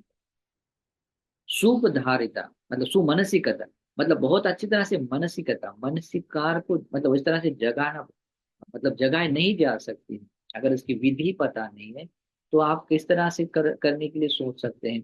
जब सही तरीके से विधि पता है और आपने मन में जगाए तो आपने सही तरीके से वो मनसिकार, सुमनसिकता, सुमनसिकता की सुपधारिता, बहुत अच्छी तरह से आप धारण किए हुए बन जाते हैं। मतलब अभी होल आप लोगों ने जिस तरह से मतलब समझ लिया और वैसा ही है करके जब आपने ये कर लिया, आप समझ लिया कि मुझे भी ऐसे ही करना पड़ेगा, संज्ञा को भी ऐसे ही जगाना पड़ेगा करके जब आप वो धारण करोगे तो सुपटी, अब बाद में आता है सुपधारण, सुपटी विद्या, अपने ज्ञान से, अपने ज्ञान से बिल्कुल वो मतलब वो मतलब जाननी चाहिए। वो मतलब ये बात है, उसकी भावना है और ये प्रज्ञा है, उसको बिल्कुल ऐसे टच होनी चाहिए, उसके लेवल तक आना चाहिए। जब उसको प्रज्ञा से मतलब बोध कर लेते ना, तभी आप मतलब क्या बन जाते हैं उसकी प्रैक्टिस करने में, मतलब आप में एबिलिटी आ जाती है। ठीक है। तो उसी को कहते हैं सुपट विद्या पन्याय, ये शब्द बहुत इंपॉर्टेंट है। प्रज्ञा से, प्रज्ञा से सुपट विद्या, बहुत अच्छी तरह से ऐसे स्पर्श कर ली, जान लिया हम, है ना। यहाँ तर्क वितर्क से नहीं, मतलब मेरे मन में तर्क आया ऐसा, ध्यान में रखना है। अभी कोई कोई लोग बोलते हैं कि मैं तो सोच रहा था और ऐसा ऐसा, लेकिन वो ऐसा तो नहीं हो पा रहा। तो अपने खुद की सोच से नहीं करना है। भगवान बुद्ध ने वो जिस अर्थ से जो बात बताई है, उस अर्थ से जो बात हम मन स्वीकार करते हुए जब वो बात ऐसे स्पर्श करते पन्या से, जब वो अपने, उसको कहते हैं है ना। वो प्रज्ञा है जो योनिसो मनसिकार करने, यानी कि धर्म के अनुसार योनिसो मनसिकार करते हुए जो मतलब प्रज्ञा जागती है और उस प्रज्ञा से जो बात बोध हो जाती है उसको कहते हैं पन्याय सुपटिविद्या। तो ये बात होना जरूरी है। तो पच्छापुरे सन्नी होकर विहार करने वाला होने के लिए अ, ये सारी क्वालिटीज आप में हो। अभी आपको ये बात समझने के लिए ये मूल सूत्र तो आपको कंठस्थ करना है, इसका अर्थ भी देखना है और उसको अर्थ को समझने के लिए और अच्छे समझने के लिए इस प्रवचनों को भी सुनते रहना है। और एकदम ऐसा प्लान मतलब अच्छे मतलब उसे वर्कआउट करना है, बहुत अच्छे से प्लान करना है। और जब फुल ऐसा ज्ञान लेता है तब आपको ये बात समझ में आए कि हाँ ये बात है। इतना आसान नहीं है ना, सबकी बस की बात भी नहीं है।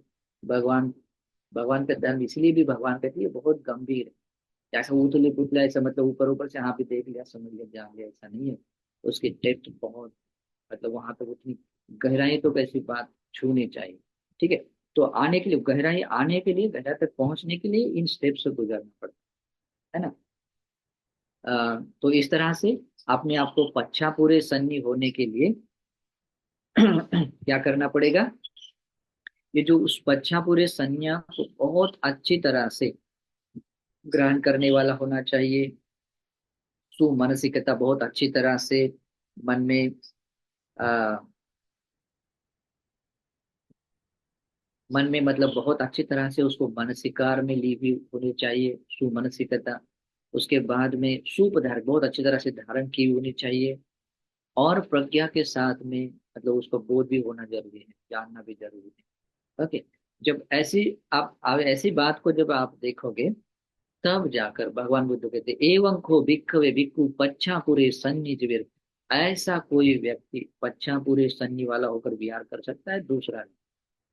मतलब अभी यह इतनी गहराई आने के लिए उतना फिर वर्कआउट करना पड़ेगा, इतनी मेहनत करनी पड़ेगी। ऐसा कोई व्यक्ति मेहनत करता हुआ पच्छापुरे सन्नि वाला बन जाता है। वो जैसे कि यथा पुरे तथा पच्छा, यथा पच्छा तथा पुरे। अभी ये जो शब्द आया है यथा पच्छा तथा पुरे, यथा पुरे तथा पच्छा, अभी इस शब्दों का भी विस्तार भगवान बुद्ध आ, बताते हैं।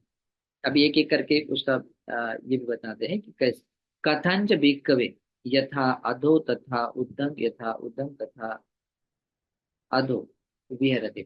अभी पच्छा पूरे वाला मतलब ऐसा अल्टरनेट वाला ऐसा भगवान बताते हैं। तो यहाँ ये भी बताते हैं कि कैसे मतलब जैसे कि यथा अधो यानी कि जैसे कि ऊपर से लेकर नीचे की ओर मतलब शरीर में 32 प्रकार की गंदगियां हैं या बहुत सारे जो 9 प्रकार के जो शवाते हैं, तो उसमें जो अशुभ कर्म स्थान आता है उसको लेकर जब हम ऊपर से नीचे की ओर देख रहे हैं या नीचे से ऊपर की तरफ देख रहे हैं, उसी को कहते हैं यथा अधो यथा यथा अधो तथा उद्धम, यथा उद्धम तथा अधो। जैसे ऊपर से नीचे, नीचे वैसे ही नीचे से ऊपर, तो ऐसा अल्टरनेट करते रहे।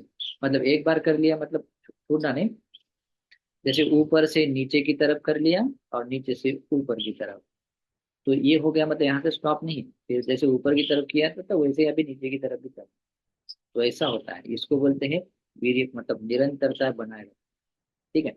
तो इसको उसका स्पष्टीकरण बताते हुए भगवान कहते हैं, इद भिक्खवे भिक्खु इममेव काय उद्धं पादतला अधो केश मत्तता तच पर्यंत पूरं नानपकारस असुचिनो पच्च वित्तति। भगवान कहते हैं यहाँ कोई भिक्खु इसी काया में, इसी काया में इममेव काय उद्धं पादतला अपने पैरों के तलवे से लेकर ऊपर की ओर, उद्धं पाद तल अधो केश मत तक, अपने जो सिर के बाल है उसके सिरे के नीचे तक, केश मत तक का अपने मस मस्तिष्क यानी सिर के जो ये है वहां तक, त्वच पर्यंत इस त्वचा से जो, अभी त्वच पर्यंत का तो त्वचा से बनी हुई सीमा है। त्वचा के बाहर अपना शरीर है क्या? नहीं है, त्वचा के अंदर ही है ना। तो त्वच पर्यंत त्वचा से बनी हुई सीमा के अंतर्गत, पूरा मतलब ये पूरे मतलब त्वचा से बनी सीमा के अंतर्गत नाना प्रकार से, नाना प्रकार के असूचन, बहुत सारी गंदगियां है, पच्च व्यक्ति उसको प्रज्ञा के साथ में प्रत्यवेक्षण करता है। तो कैसे कर लेता है? अत्थि मस्मिन काय, इस काया में है क्या है? केसा, केस मतलब उसको पाल, अभी उसको हर एक वर्ड्स को याद रखने के लिए पाली के शब्द याद रखना बहुत जरूरी। आप सोचोगे कि मतलब पाली थोड़ा हार्ड है, फिर उसको कैसे समझ लेंगे? केस, अभी जैसे कि केसा लोमा नखा, ये शब्दावली को याद कर ले। ठीक है, अगर वो याद बिना याद किए अगर अपनी भाषा में कोशिश करोगे ना, तो कभी कभी आदमी उलझ जाता है, मतलब इधर का उधर हो जाता है ना। तो जैसे एक फूल की माला है ना, यहाँ से यहाँ तक गेंदे का फूल है, यहाँ से यहाँ तक इतनी माला है। इस माला में समझो कि इस माला में 32 गेंदे हैं, 1 2 3 4 5 ऐसे 32 गेंदे हैं। अभी एक, अभी उसको गिनना है आपको। अभी एक गिनना है तो गिनने के बाद दूसरा ही आएगा, दूसरे के बाद तीसरा आएगा, तीसरा। तो ऐसे ही उसको याद रखना। अगर आपने ऐसा उसको याद नहीं किया तो क्या होगा? इधर का उधर हो गया तो आप कंफ्यूज होंगे। ट्राई करके देख से कि गेंदे के फूल को इतना ऐसा गिन के देखिए, इधर उधर ऐसा नहीं हो सकता है। आपको अच्छे से गिनना है तो जैसे ही गिनना हो पड़ेगा, मतलब सही तरीके से आप जान सकते। तो वैसे ही इन शब्दों को याद करना है ना। केसा लोमा नखा दंता तको मनसन नारु अट्टी अट्टी मिंजन वक्कन भद्रं यतन। ये जो शब्दावली है बहुत इंपॉर्टेंट है ना। तो ये 32 प्रकार की गंदगी है, लेकिन इसमें एक शब्द मतलब उसमें इंक्लूड नहीं है, लेकिन वो भी 32 प्रकार की गंदगियों में से एक है ना। जैसे कि आ, करीसन के बाद में मत्थलुंगम ये शब्द ऐड कीजिएगा, मत्थलुंगम। वो बाकी मूल त्रिपिटक में टेक्स्ट में इन ब्रैकेट में भी दिया जाता है, नहीं तो फिर अलग अलग टेक्स्ट में भी दिया जाता है, अट्ठ कथाओं में भी है। करीसन मतलब जो करी हिंदी में देखा जाए तो करिस यानी गु होता है, गु भी आसूची है। उसके बाद में मत्थलुंग, मत्थलुंग का अर्थ होता है ब्रेन, ब्रेन में के मेंदु बोलते हैं। उसके बाद में पित्तंग से मंग कुब्बो लोहितंग से दो मेदो अश्रु वचा खेलो सिंगानिका लसिका मुक्ति। तो ये जो 32 प्रकार की गंदगियां हैं, तो इन 32 प्रकार की गंदगी को तो भगवान कैसे कहते हैं? एवं को भिक्खवे भिक्खु यथा अधो तथा उद्धं, यथा उद्धं तथा अधो विहरति। अभी मैं इसके अर्थ को भी बता सकता हूँ, लेकिन अभी मुझे लगता है कि डायरेक्टली आपको मैं ये टेक्स्ट वाला बताऊंगा, ग्रुप में मैं डालूंगा तो ज्यादा आसान रहेगा आपको समझने में। कभी कभी क्या होगा, किसको क्या वही बताया गया है वो समझ कंफ्यूजन हो जाएगा, है ना, वही शब्द अलग अलग है ना, हमें थोड़े थोड़े समझ में आएगा। केस है, लोम यानी कि शरीर के लोम है, नखा है, नाखून है, दंत है, मतलब ये थोड़ा, लेकिन बाद बाद में कुछ शब्द समझ कंफ्यूज हो जाता है। तो इसलिए आप लोगों को शब्दावली, तो हर एक शब्द के सामने उसका अर्थ अलग अलग इसमें भी दिया जा सकता है। तो आपको ग्रुप में उसकी पीडीएफ और वो तो शेयर की जाएगी। ठीक है। तो अभी लेकिन इसमें क्या है, यथा अधो तथा उद्धम, जैसे मतलब ऊपर से लेकर नीचे की ओर हमने इन 32 प्रकार की गंदगी को देखा है, वैसे ही नीचे से ऊपर की ओर देखा। और जैसे ऊपर की ओर हमने पूरे गंदगी को देखा, 32 प्रकार गंदगियों को देखा, वैसे ही हमें क्या करना है, तो फिर नीचे को करना है। तो इन 32 प्रकार की गंदगियों को जब इस तरह से ऊपर से नीचे की और नीचे से ऊपर की ओर जो यात्रा करता हुआ जब वो भावना कर लेता है, तो इसी को कहते हैं यथा अधो तथा उद्धम, यथा उद्धम तथा अधो। तो इस तरह की ये भावना करते, अभी ये भावना भी क्यों कर रहे हैं आप, क्योंकि ये जो छंद है, छंद जगाया हुआ है, छंद के साथ में, अभी ये टॉपिक है आपका, ये कर्म स्थान है, और छंद है, छंद के साथ में इस कर्म स्थान में अपना चित्त समाहित है, मतलब बिल्कुल एकाग्र बना हुआ है, इसी को कहते हैं छंद समाधि।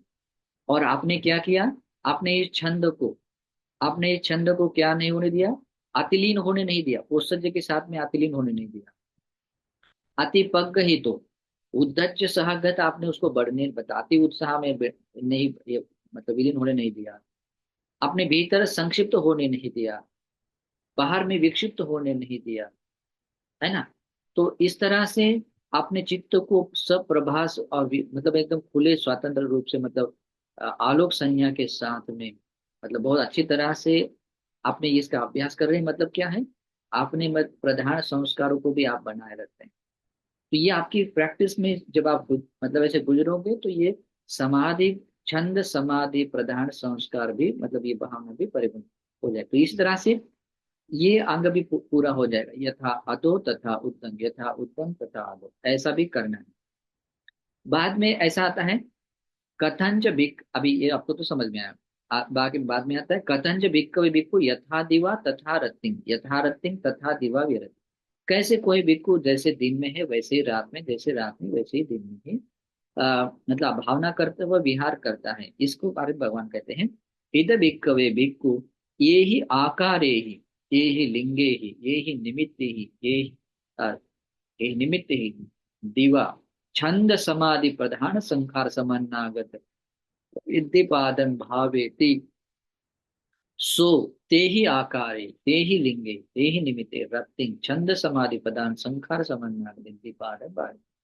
अभी इसमें आता है ये पूरा वाक्य यहाँ तक आता है, इस वाक्य को मतलब बीच में तोड़ोगे तो समझ में नहीं आएगा, ये पूरा वाक्य जैसे इसमें, तो इसमें कैसे आता है, यहाँ कोई भिक्खु जिस आकार से, जिस आकार से, जिन लक्षणों से, जिन अंगों से, है ना, और जिन निमित्त यानी कि जो समाधि का निमित्त है, जैसे कि आपने अशुभ निमित्त लिया, जो भी कर्म स्थानों का जो भी निमित्त है, सती पठान है तो सती पठान भी क्यों नहीं, तो उसको वो निमित्त है, हमारा टॉपिक है, कर्म स्थान को टॉपिक बोल सकते, उसको निमित्त बोल सकते हैं।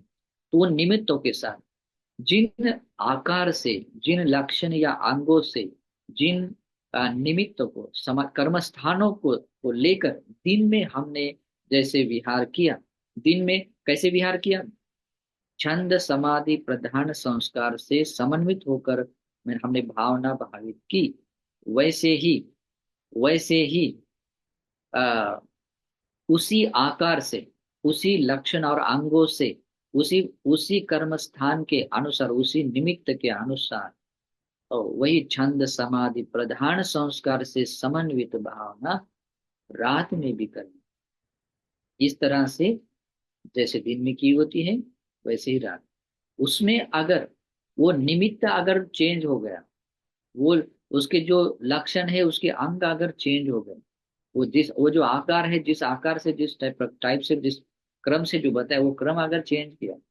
तो काम नहीं चलेगा, है ना। वो आकार बहुत इंपॉर्टेंट है, उसके जो अंग है, जो लक्षण है, जो स्वभाव है, उसको लिंग बोलते हैं। और उसके बाद में आता है निमित्त। निमित्त यानी जो भी टॉपिक्स है, जो कर्म स्थान है, जो भी आपको जो कारण है ध्यान साधना बढ़ाने का, वो बहुत इंपॉर्टेंट। तो ये जैसे दिन में ये तीन चीजें जैसे थी वैसे ही, और ऐसे तीन चीजों के साथ में ये जो छंद समाधि प्रधान संस्कारों की भावना भावित कर रहे थे, वैसे ही उन्हीं आकारों से उन्हीं प्रकार के अंगों से, मतलब जो लक्षण है स्वभाव से युक्त, तो उन्हें निमित्त के साथ में क्या करना है, रात में भी करना है। फिर जैसे रात में जैसे हमने अभ्यास किया है वैसे ही सेम टू सेम शब्दावली सेम है, आप जैसे रात में किया था वैसे ही दिन में करना है। तो इस तरह से कोई व्यक्ति जैसे दिन में भावना करनी है तो वैसे ही रात में, जैसे रात में वैसे ही दिन में, अ, दिन में भावना करने वाला, भावना करता हुआ विहार करने वाला बन। और ऐसा होना बहुत इंपॉर्टेंट है, तभी ये छंद समाधि प्रधान संस्कार से युक्त भावना भावित हो जाती है। ठीक है। अभी लास्ट वाला पॉइंट था, कथन च भिक्खवे भिक्खु विवटेन चेतसा अपरयोनद्धेन सप्पभाषं चित्तं भावेति।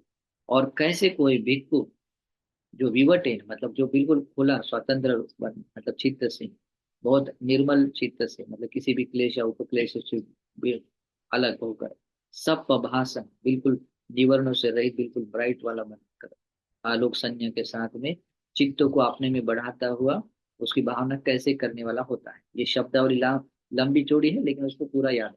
ठीक है, इसका अर्थ समझ में आने के बाद आपको समझने के लिए ज्यादा परेशानी नहीं होती। तो भगवान यहाँ क्या क्या कहते हैं, इद भिक्खवे भिक्खुनो आलोक संज्ञा सुगहिता होती, दिवा संज्ञा स्वादिष्ठिता हो। मतलब यहाँ कैसे होता है, यहाँ स्वादिष्ठिता इतनी है क्योंकि होती शब्द दोनों जगह यूज किया जाता है, मतलब दोनों के लिए उपयुक्त किया है। तो यहाँ कोई भिक्खु आलोक संज्ञा को सुगहिता इतनी अच्छी तरह से वो ग्रहण कर लेता है। इसमें दो शब्द है, सुगहिता, बहुत अच्छी तरह से वो उसमें ग्रहण कर लिया होता है। और साथ में भी क्या किया, सुगहिता, दिवा संज्ञा स्वादिष्ठिता। और दिवा संज्ञा, दिवा यानी दिन, दिवा संज्ञा, संज्ञा यानी वो जो संज्ञा यानी ऐसी जो परसेप्शन है, जो ऐसा जो जो उसको हम नाम देते हैं या जो भी हम उसको मतलब पहचान दे रहे हैं तो उसको संज्ञा बोलते हैं। तो स्व अधिष्ठिता, बहुत अच्छी तरह से क्या करना है, अधिष्ठान कर लेना। अब इन पूरे शब्दों को एक साथ समझ लीजिए। ये मैंने शब्द भी भले ही पाली में यूज किए लेकिन मैं इसका अर्थ भी समझा रहा हूँ। ठीक है। तो आलोक संज्ञा क्या, आलोक यानी प्रकाश। तो उसको अभी इसको प्रैक्टिस करने के लिए, बहुत अच्छी तरह से ग्रहण करने के लिए भी और अधिष्ठान करने के लिए भी, स्वादिष्ठिता दिवा संज्ञा, दिन की संज्ञा को अधिष्ठान करने के लिए कैसे किया जाता है, क्योंकि ये जब होता है तभी व्यक्ति ओ मतलब क्या बोलते हैं, किसी भी निवरणों के बिना मतलब बहुत अच्छी तरह से अपने में मतलब बड़ा ये करा सकता है, क्या कर सकता है, मतलब अपने में मतलब ये गुण धर्मों से युक्त बन सकता है। ठीक है। तो कैसे आलोक संज्ञा करनी, बस जैसे कि भरे दोपहर के समय में है, सूरज की रोशनी बहुत ब्राइट है, पहले जमाने का भी दिया रहता है, दिया को लेकर भी एक कसीन भावना रहती है, देखो उसको तेजो कसीन है ना, उसको भी लेकर भी करते हैं, दिया को भी लेकर। आज लोग उसके अलग अलग उसके रूपांतरित हो गए हैं। लोग इसी की बात को गलत तरीके से समझने के कारण ही लोग आज अलग अलग त्राटक वगैरह कर लेते हैं, लेकिन वैसा ये नहीं है। ठीक है। तो ये दीवा संज्ञा क्या होती है, दीवा संज्ञा यानी कि दिया को नहीं संज्ञा को जगाना, है ना। या आलोक संज्ञा के प्रकाश को लेकर नहीं, मतलब जैसे कि कैंडल को देखकर मतलब जो क्या कहते हैं त्राटक करने जैसा नहीं है, क्योंकि ये ऐसे ही ये बाहरी जो योग बने हैं ना, ऐसे ही मतलब गलत अर्थ लेने से बने। तो कैसा होता है, भाई दोपहर का समय है, आप बाहर सब तरफ प्रकाश है, सूरज की रोशनी प्रखर है, आप अपनी आंखें खोलते हुए देख रहे हैं कि सब तरफ प्रकाश है। अभी सब तरफ प्रकाश है, आप आपके जहां तक नजर जाती वहां पर भी, और उससे थोड़ा सा दूर दूर तक भी। ठीक है, जहां तक सूरज की रोशनी पहुंच रही वहां तक। तो जैसे वो प्रकाश है, जिस वो प्रकाश के स्वभाव को पूरा समझ लेने के ये अभी प्रकाश ब्राइट प्रकाश है। फिर आंखें वो बंद करना है, और आंखें बंद करने के बाद फिर महसूस करना है कि जैसे मैंने आंखें खोलने के बाद जो प्रकाश मैंने देखा था, तो वैसे ही प्रकाश को महसूस करने के वो वैसा ही प्रकाश है। और अगर वो महसूस नहीं हो रहा है, आंखें बंद करते ही पूरा अंधेरा छा गया है ना, वो तो है, कभी कभी आंखें बंद किया तो अंधेरा छा गया, तो आंखें फिर खोलना है, फिर आंखें खोलना है, फिर अच्छी तरह से प्रकाश को देखना है, ऑब्जर्व करना है, ये प्रकाश है, प्रकाश। मतलब वो संज्ञा जगाते हुए प्रकाश को मतलब अवलोकन करना है, समझ लेना है। और जब ये सब बात समझ में आ जाती है कि हाँ, ये प्रकाश को मैंने समझ रहा हूँ, देख रहा हूँ, तो ये प्रकाश है, तो फिर आंखें बंद कर लेनी है, फिर उसको देख लेना है कि अब वो प्रकाश सेम, तो हम अगर सेम टू सेम महसूस कर रहे हैं, है ना, सेम, वो उसको कहते हैं आलोक संज्ञा को। फिर खाली हमने जिस जगह पर बैठने से जो आंखें खुली करने से जो प्रकाश कुछ आलोक संज्ञा को लिया, आंखें बंद करने के बाद भी वो आलोक संज्ञा कायम है। लेकिन वहां से जब हम उठ कर फिर हम अपने शून्यागार में किसी एकांत कुटी में गए हैं, वहां पर भी अगर आंखें बंद करेंगे तो, वहां आंखें बंद करेंगे तो आ, जब आंखें बंद करने के बाद सेम प्रकाश को हम आलोक संज्ञा को जगा रहे हैं। आंखें बंद है, कुटी में है, जहां पर कोई एंड भी नहीं, शून्यागार है, छोटा सा घर है, वहां सूरज भी नहीं दिख रहा है, लेकिन वो आलोक संज्ञा सेम टू सेम है। आपने वो शून्यागार में गए, अब आप खुले हैं, फिर भी आपको आलोक संज्ञा जगी हुई है। आंखें बंद की है, फिर भी वो आलोक संज्ञा जगी हुई है।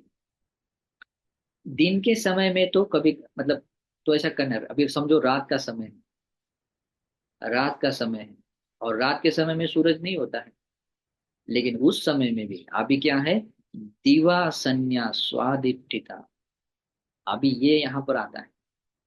फिर हमें याद करना है कि भरे दोपहर के समय में जैसे सब तरफ से आलोक प्रकाश फैला हुआ था, अभी भी इस पॉइंट में वैसा ही प्रकाश मेरे आजू बाजू में है, बहुत तेजस्वी प्रकाश।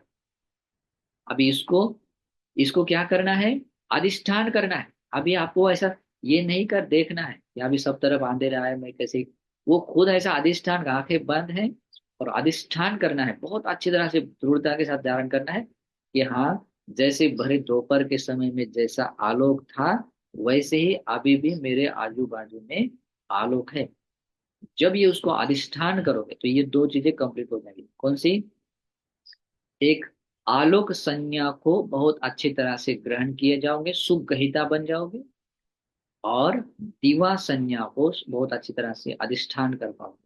तो भगवान बुद्ध कहते हैं, ऐसे कोई व्यक्ति विवटेन चेतसा, अपने मतलब विवृत यानी खुले चित्त से, बिल्कुल क्लेशों से बिल्कुल मतलब कोई प्रभावित न हुए, जो निर्मल चित्त से, सब प्रभासन बिल्कुल ब्राइट वाले चित्त को, यहाँ निवरण छू नहीं पाएगा। इस तरह का जब अभ्यास करो, कोई निवरण आपको छू नहीं पाएगा। उसे उसको बोलते हैं सब प्रभासन, प्रभास्वर चित्त से आप इसकी भावना करोगे। कौन सी भावना, छंद समाधि प्रधान संस्कार से की भावना। तो ऐसा जब व्यक्ति कोई करता है, तब व्यक्ति इसकी मतलब इस तरह से ये स्टेप से गुजरता है। तो ऐसे है, ये सिर्फ अभी मैंने सिर्फ एक भावना के बारे में बताया, छंद समाधि प्रधान संस्कार से समन्वित रुद्धिपान की भावना को ऐसे भावित की जाती है, ऐसे बहुलीकृत की जाती है। और ऐसे भावित और बहुलीकृत करने से वो भावना क्या हो जाती है, महाफल देने वाली बन जाती, महाफल देती है, और महानिशंस बहुत बड़ा अच्छा फल देती है। कैसे, या तो व्यक्ति को निर्वाण के मार्ग पर आरूढ़ बनाती है, निर्वाण के प्रतिफल को देती है। तो अभी बाकी जो रुद्धिपात की भावना के जो बारे में विस्तार है, वो वीर्य समाधि प्रधान संस्कार से समन्वित रुद्धिपात भावना, चित्त समाधि प्रधान संस्कार से समन्वित रुद्धिपात भावना, विमंशा समाधि प्रधान संस्कार से समन्वित रुद्धिपात भावना, ये हम अगले प्रवचन में देखते हैं, क्योंकि अभी टाइम काफी हुआ है। आशा करता हूँ कि ये जो शब्दावली है, ये पूरे आपको समझ में आई, विस्तार भी समझ में आया। और सबसे इम्पोर्टेंट बात है कि इस जो जो सूत्र दिया है विभंग, उसको पूरा कंठस्थ कर लेना, पूरा कंठस्थ कर लेना, और फिर हर एक शब्द का अर्थ समझ लेना, शब्द को भी समझ लेना, यथार्थ रूप से समझ लेना है, उसके स्पष्टीकरण को भी समझ लेना है। और जब ये शब्दावली भी समझ आएगी, उसका अर्थ समझ में आएगा, स्पष्टीकरण भी समझ में आएगा, तब आप लोगों को समझ में आएगा कि ये छंद समाधि प्रधान संस्कार से समन्वित की भावना, रुद्धिपात की भावना कैसे भावित की जाती है, कैसे ये भावना बन जाती है। तो ये बात समझ में आती है। ये बहुत गंभीर है, मतलब इसको ऐसे हल्के से लेना नहीं है। ठीक है, तो बहुत सीरियसली उसका काम करो, आधार में आगे जाना है तो इस पर काम का जरूर करना है। तो ये सूत्र आगे की देश न होने तक, ये जो मैंने पिछला देश जो उपदेश दिया था वो सूत्र और ये विभंग सूत्र दोनों कंठस्थ कर लेना। ठीक है, तो आज की ये धर्म देशना भी आप लोगों को निर्वाण के रास्ते आ, चलने के लिए और निर्वाण तक पहुंचने के लिए प्रेरक बने, सहायक बने। और ये मैंने जो धर्म का दान दिया है और सभी दानों को जीतने वाला पुण्य अर्जन किया है, ये पुण्य भी आप लोगों को अनुमोदन है। इस पुण्य से आप लोगों को परम निर्वाण पाने में ये पुण्य हेतु प्रत्यय बने, अनुमोदन है, आशीर्वाद है। सुखी निदुखा निरोगा हुंतु निब्बानस् पच्चयोतु सुखी।